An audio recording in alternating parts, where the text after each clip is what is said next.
If PlayStation is known for anything at all, that's great single-player experiences. Not only do they have leading industry third-party support, but it's these type of games that PlayStation Studios really specializes in. So that's what we're going to focus in on here today. The 25 best single-player experiences that you can play on the PlayStation 5 and the PlayStation 4. And more specifically, ones that have great stories that will be remembered for years and years to come. Now, do keep in mind here that this is only my opinion, but with that said, let's just go and jump right into it. And at number 25, to start this list off, I have a duology that really stands out because of its unique mid-14th century atmosphere set in France and because of its stealth-based gameplay. This is a Plague Tale Requiem and also a Plague Tale Innocence. And we don't really get a lot of these high-quality stealth-based games like we used to, but a Plague Tale is one such exception.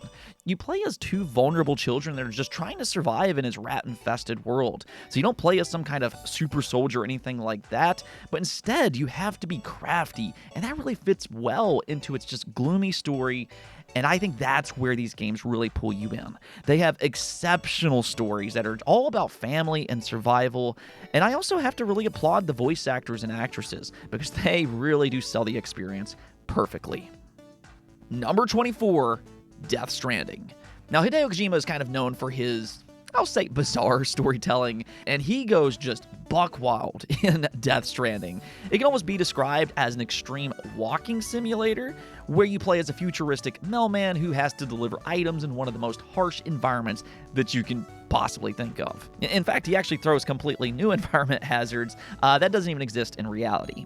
Now, admittedly, though, the gameplay is a little divisive. Not everybody enjoys how slow-paced it can be at times, and how isolated it can make you feel. But that's also ironically one of its strong suits. It's extremely atmospheric, and it's easy to get lost into its stunning world. Hideo Kojima really brought this game to life with, I'd say, one of the more interesting worlds in all of video games. Yes, it's slow-paced, but if you want to be immersed into just an amazing world, I'd say Death Stranding is definitely worth a try.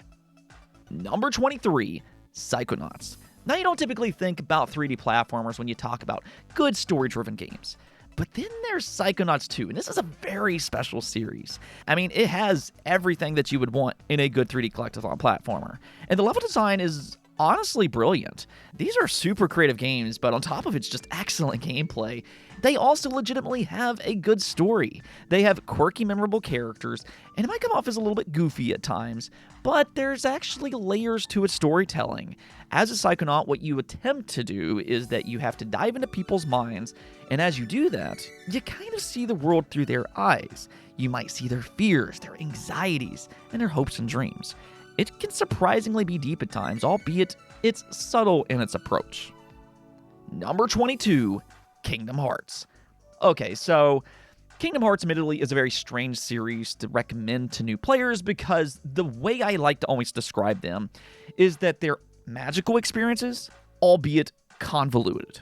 On one side, yes, it's a series that I think everybody should try at least once.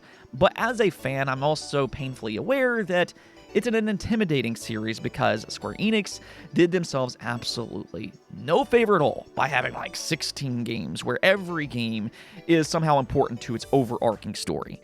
It's just really too much at times, but with that said, I think it's worth it. I do still encourage you to play them because they really do have an interesting story to follow. And also the gameplay really is just magical. What it does is it more or less combines the Disney universe with Square Enix's storytelling. And it's just, again, and I keep using this word, it's a magical combination. Number 21, Control. Now there's very few studios out there that are as good at making story-driven experiences as Remedy Entertainment. They've done some absolutely amazing single-player games throughout the years, including Control. This is a very creative game in both its setting as well as its gameplay. It's basically a third-person Metroidvania where you play as a protagonist who can unlock superhuman abilities. And I mean, some of its set pieces are just bonkers, as its building quite literally shifts and morphs around you, which makes for some truly memorable moments. I honestly think this is one of the more creative games that you can get right now, and that goes doubly so for storytelling. If you know anything about Remedy, they do a good job at creating unique stories, and right now they've somehow created this universe in gaming that almost defies all expectations. And even now, I still kind of wonder where they're taking the story because it's truly an unraveling mystery. Number 20, Ghost of Tsushima. Suddenly, we're starting to see more games set in feudal Japan because it really is an interesting setting. But Ghost of Tsushima is kind of in its own league, and I don't think that there's going to be anything that's going to top it anytime soon. It really is that good, and it offers players the option to play the way they want to.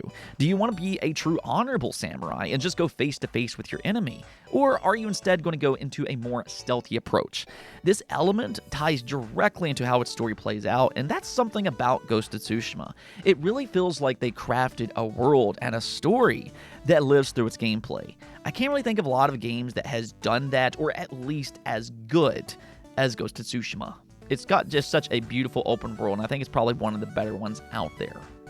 Number 19, Cyberpunk 2077. Now, admittedly, Cyberpunk had a rough start when it first released. That's been very well documented. But now here we are, years later and several patches later, and CD Projekt Red finally managed to meet those initial lofty expectations.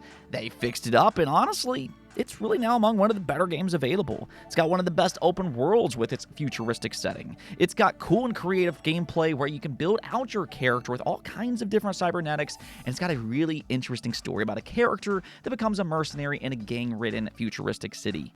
A lot of people immediately recognize Keanu Reeves as one of the main characters, and he does a phenomenal job. But you as the protagonist will impact how the story plays out through your own choices, and I think that's really where this game becomes interesting because it makes its story your own. Number 18, Persona 3 Reload, Persona 4, and Persona 5 Royal. Now, honestly, the Persona series is just flat out among the best games within its respected genre. They are absolutely amazing turn-based JRPGs in really every sense of the meaning. And the way they kind of work is that they're almost split up into two different types of games. Basically, you play as an everyday high school student, and during the day, it's more or less a social sim where you manage your time, you bond with different characters, and form relationships. But then there's this parallel world that you and your group of friends discover, and it's in this world where it becomes more of a monster-capturing, dungeon-crawling RPG. This is where you fight and collect demons and uncover the mysteries that's affecting the human world. Now, it's not afraid to touch on serious subjects at times either, and like I said, all three games are top tier because they have amazing characters and amazing stories. Now, I will say that Persona 4 Golden is my own personal favorite, but at the same time, Persona 3 Reload and Persona 5 Royal are much more modern, with quality of life improvements, and are probably a little bit easier to jump into if you've never played these games before. Number 17, Metal Gear Solid. Of course, I had to include the legend itself, Metal Gear Solid. These really are some of my favorite games ever made, and I love the fact that they're slowly making their way back to modern consoles. Konami's already released the Metal Gear Solid Volume 1 collection, which includes Metal Gear Solid 1, 2, and 3, and they've also been hinting at Volume 2 for sometime in the nearest future. Hey, we're even getting Metal Gear Solid Delta, which is a complete remake of the ever-beloved Metal Gear Solid 3.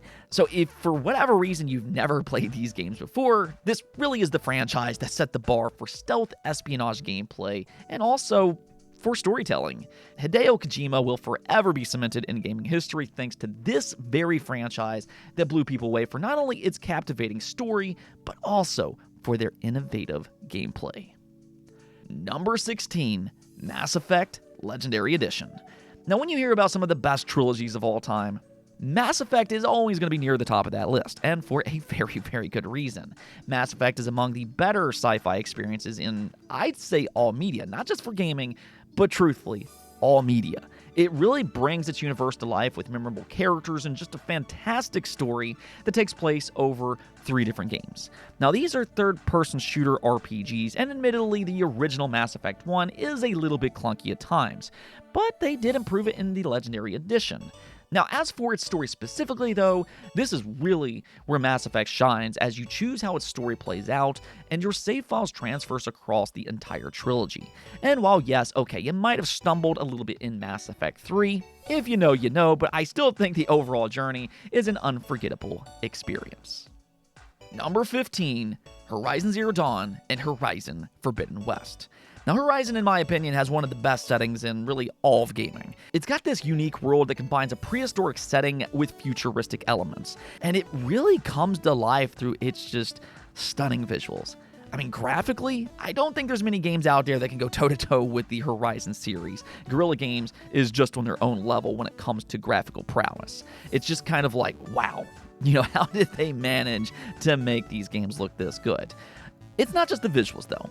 These are also just well put together games that are a lot of fun to play. They have these massive worlds to explore. I really like the combat, and there's plenty of things to do throughout its story and also its side quests. Now, I will say when it comes to its story, Aloy can be a little bit hard-headed at times, which can be, I'll say, a tad bit annoying, especially in Forbidden West. But once she settles in a little bit more, I do think there's a really good story to tell here. Number 14. The rebooted Tomb Raider trilogy. Of course, Tomb Raider is one of the most recognized franchises of all time, and even though Lara Croft has changed considerably since her debut in the 90s, I personally loved the Tomb Raider reboots and some of the changes that they made in its trilogy. The gameplay is a lot of fun that combines third-person shooting, platforming, puzzles, and cinematic set pieces, but they also put a lot more focus on Lara Croft's journey to become the Tomb Raider that she's known for today. At times, it can be a dark, grimacing story because she has to kind of learn things the hard way, but I think that only adds to its great story that I think stands tall as some of the better cinematic games ever made. Number 13, Alan Wake. Now, the original Alan Wake was already a unique and bizarre experience which you can play thanks to its remaster. But then there's the sequel, and it's just kind of like they dialed everything up to 11. This game is absolutely bonkers in the best way possible. It's probably one of the most creative horror games that I've ever played personally, and that's something to really note here. Unlike the first game, Alan Wake 2 is a legitimate horror experience that takes inspiration from the Resident Evil series. It's just a lot more bizarre, and it does some things that I've never really seen in any other game, and that's why it truly stands out. It's just extremely unique for what it is. Now, unlike the first game, though, you do play as two different characters. Of course, you have Alan Wake, the main protagonist once again, but you also play as an FBI agent that finds herself investigating a cult murder in a small-time town. Like I said, very creepy stuff, but its story weaves together in this confusing, albeit captivating way that always keeps you wanting more. Yeah, I asked for Alan Wake 2 for like 10 years, and I feel like I'm probably going to do the same thing for Alan Wake 3. Number 12, Spider-Man. Now, Spider-Man has quickly become a staple PlayStation franchise for not only how much fun they are, but also for their relatable stories. I mean, in typical Insomniac fashion, you have various gadgets and abilities which makes you feel like a true superhero. I'd even go so far to say that these are maybe the best superhero games ever made. This is Spider-Man in his best form, and it's just a blast to swing and glide around New York City. In fact, it's one of the only open-world games available that I've never felt the need to fast travel because, again, it's just so fun, and more importantly, it's fast to explore yourself. Now, when it comes to its story, though, I will say that I think Spider-Man 2017 and its PS5 remaster sits in a tier of their own. Now, I still think that Spider-Man 2 is good. I really enjoyed the gameplay and the story between Peter and his best friend, but I do think that Spider-Man 2017 is consistently a better story experience. Number 11, The Last of Us. Now, when The Last of Us Part 1 first came out, there was a lot of controversy because whether or not this game actually needed a remake can definitely be up for debate, and its launch price was also a little high for what it was. As time has gone on, though, and as the dust has settled, you can now find The Last of Us Part 1 at a more affordable price, and it is still one of the best story-driven games ever made. The bond between Joel and Ellie is one of the more memorable duos in all of gaming, and it's just an emotional roller coaster of a game. If you haven't already experienced its story, you absolutely need to play this game. It does such a good job at portraying this morally gray area, and you're constantly going to question the things that the protagonist chooses to do. It's also probably, I'd say, one of the more unique games within the zombie genre. It really attempts to be realistic with this just brutal world, and it brings it to life with an intimate combat system. Now, as for The Last of Us Part 2, though, it's a lot more of a polarizing experience, but it does continue to play around with that morally gray area. For me, I didn't really enjoy it as much as the first game, but I do know that it has its hardcore fans as well. So if you like the first game, then maybe you can try the second one as well. Number 10, Yakuza and Judgment. Now, I firmly believe that there's not many games out there that are as good as the Yakuza series when it comes to cinematic, story-driven style of games. The narratives in these games are absolutely thrilling with crazy twists and turns along the way. But then at the same time, they can also shock you by making you cry. They are just a masterclass when it comes to storytelling, but they also tie that in nicely with its atmospheric Japanese cities. And it's just over-the-top gameplay. Now, it is important to understand, though, that there are two different styles of games when it comes to the series, though. So for Yakuza 0 through 6, and then also Judgment 1 and 2, these are all classified as beat-em-up style of games with some light RPG elements. But then the two newest entries, Like a Dragon and Infinite Wealth, these are instead turn-based JRPGs. And that might sound like a weird change, and yes, it is, but it actually works surprisingly well. So honestly, I'd really recommend the entire series from beginning to end. And even though there's a lot of entries here, most of these games aren't overly long to play. So definitely give them a try, but if the amount of games really does scare you, maybe try Judgment first because it's a spin-off with its own unique characters, but I'd still say that they're equally as good. Number 9, Resident Evil. Resident Evil as a franchise almost kind of defies its genre. And what I mean by that is that it appeals to people beyond just your typical horror fan. Yes, they're spooky games, but they also have a great story, memorable characters and villains, and strong gameplay that keeps you on the edge of your seat.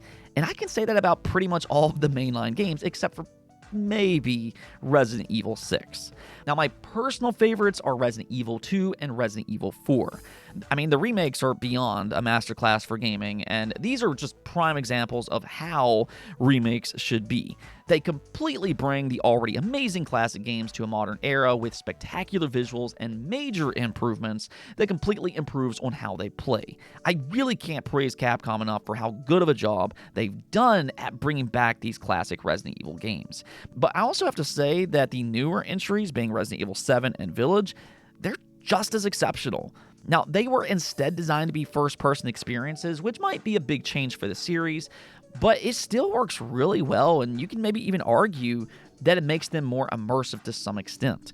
So whether you like third-person or if you like first-person, either way, the Resident Evil series is just a masterclass in both gameplay and also storytelling.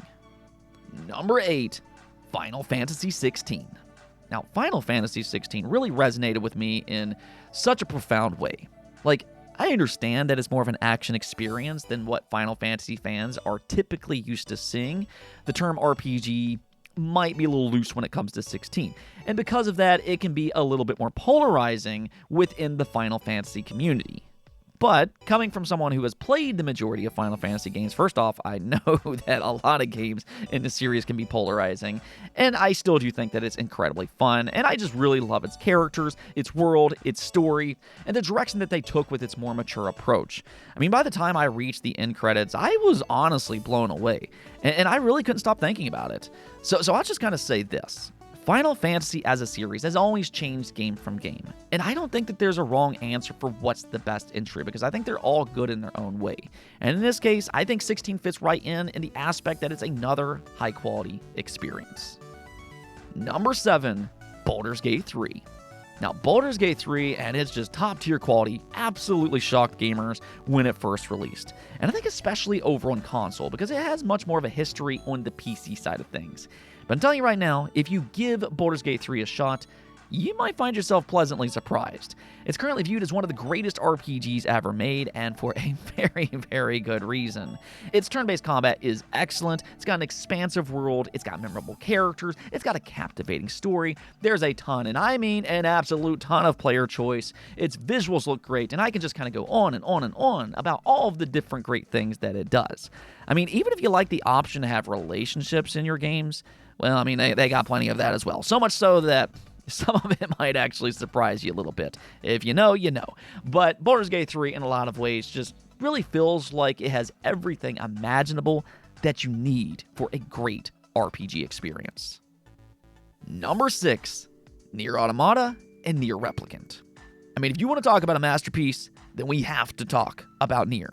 The first time I played Nier Automata, I kind of thought to myself, this game is a little bit strange. But the more I played it, the more hooked I became. It has this just fascinating setting and a really unique story that takes course over a number of playthroughs. And that's something that I really need to emphasize here. This is not a game that simply ends when you see its credits. It's honestly just the beginning, and you should play through to its credits at least 3 times, and then after that, I'm telling you right now, you'll be blown away. It's an amazing and unique way of telling a story, and even though I do prefer Automata, I do want to highlight Nier Replicant as well. Both of these are among some of the best games of all time, in my opinion, and that goes well beyond just their stories. They have amazing music, they have great worlds, they have interesting characters, and they are just so much fun to play. In my opinion, I really think both these games are must-play experiences. Number 5, God of War. If the PlayStation brand has a face, I mean, I would think that would have to be Kratos in God of War. This has been such an iconic franchise for them since the PlayStation 2 days, and what's kind of crazy about that is that they somehow recreated it, and you can argue that they even somehow made it better, or at least in terms of its story. What they did is that they somehow took one of the most angry characters in all of gaming, a god killer, the God of War, and they somehow turned him into this sympathetic character with the kid, the Dad of War. Very few popular franchises can successfully reboot in quite the same way that God of War did, and still remain a success. I mean, I'll say personally for myself, I thought the original trilogy was already great as is. The gameplay is outstanding. But for me, I do prefer the newer games because it combines fresh new gameplay with some of the more memorable stories in gaming. Number 4, Red Dead Redemption 2. Now, Red Dead Redemption 2 is a truly special story-driven experience. I mean, the attention to detail is insane like no other, and it's just one of the best animated games that I've ever seen. I mean, they nailed everything down, including the smaller details.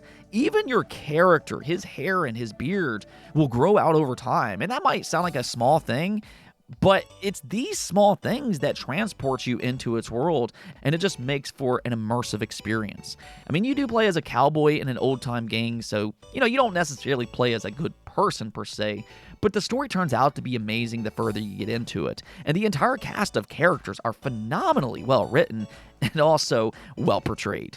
It's really honestly one of the best stories out there, and I was blown away by the end of its lengthy 50-plus hour campaign. Number 3, The Witcher 3. I mean, you can still play this instant classic on the PlayStation 4, but if you have the PS5, it does have a next-generation upgrade, and it really takes its visuals to the next level. I mean, this game is quite literally one of the best open-world RPGs ever made. You play as this mutated man that hunts down monsters and other magical beings, but then there's also this more grand story where he attempts to track down and protect the people that he loves. And that's the thing that always stood out to me about The Witcher 3. It plays around with this morally gray area in such a great way. You do make your own decisions which impacts its story, though there's not always a clear-cut answer as to what's good or bad. And I think that aspect really adds something different to its decision-making and how the story plays out. I really don't know if there's a game that feels better in terms of its player choice, and that's a true testament as to how good its story and characters are written. It truly makes you feel like a part of its world, and that even leaks into its side quests, which are also very well written. So even though this game is, yes, a little bit older by this point, The Witcher 3 is still a must-play experience all these years later. Number 2, Final Fantasy VII. I mean, this is one of the greatest games ever made, and it is quickly becoming one of the best trilogies ever made. Final Fantasy VII Remake Intergrade and Final Fantasy VII Rebirth vastly expands on the original experience in both nostalgic and also surprising ways. These aren't necessarily one-to-one remakes, and I'd actually call them sequels in disguise, but they still managed to keep the essence of what made the original so special in the first place. Its creative world, its memorable story, its beloved cast of characters, which are really some of my favorites of all time, and I think all of this combined makes it just one of the best experiences in any type of media. And they somehow expanded all of that in these remakes, and more importantly, in a meaningful way. I mean, the original game was already one of my all-time favorites, but in the remakes, you can just really feel the love and care that went into them and how they expanded on each character. And I just really don't think there's many pieces of media that compares to the Final Fantasy VII experience. It is just so special. Now, I will say, though, that I do need to play Part 3 to truly see how it compares to the original. But so far, it's been a wild but very fun ride for the first two remakes. And here at the number one spot, I have one of my all-time favorite franchises of all time, the Uncharted series. I mean, if there was ever a franchise that truly illustrates how good storytelling can be in video games, I'd say that has to be Uncharted. In a way, you can even argue that they're among the most influential games ever made. For better or worse, not only did PlayStation completely shift to more cinematic games after Uncharted's success, but a lot of the games on this very list draws inspiration from Uncharted's gameplay and also from its storytelling. That there is the true making of something great. And the reason it worked so well in Uncharted is because the writing. Its story and characters are just so captivating. The characters are immediately relatable, they're charming, they're fun, but then they also have real emotions that's easy to connect with. I can't tell you how special I think this series is, but what I can say is that it's one series that I gladly return to on a regular basis. If you like story-driven games, well, Uncharted gets my vote for being the absolute best. Anyways, though, that's going to be it for this list. I hope you enjoyed it, but if I missed one of your favorites, let me hear in the comments below. With that said, though, do make sure to hit that subscribe button for more content just like this, and until next time, peace out.